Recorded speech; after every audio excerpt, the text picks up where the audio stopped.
স্বর্গের দেবতারা দিশেহারা হয়ে যান। মর্তে বুভুক্ষু মানুষের সংখ্যা বাড়তে থাকে।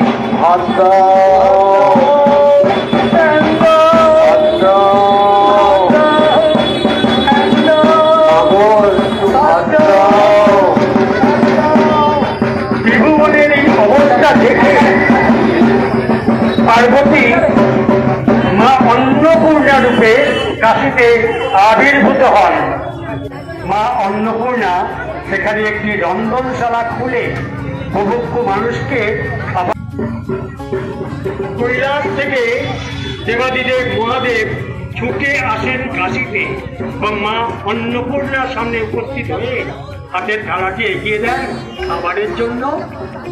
হে দেবী অন্নপূর্ণা, জাগতিক বিশ্বের সব বিষয় সম্পর্কে আমি বুঝতে পেরেছি।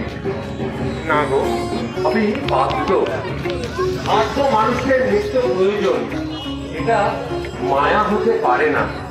দাও দাও, তুমি অন্ন ভিক্ষা দাও আমাকে, আমি তৃপ্ত হই। তথাস্তু দেবাদিদেব মহাদেব, বুভুক্ষুদের অন্নদান করাই আমার পবিত্র কর্তব্য। এ মায়া নয়, এটা করে আমি আনন্দ পাই। হে স্বামী, এসো, তোমাকে আমি নিজের হাতে করে অন্ন দিই।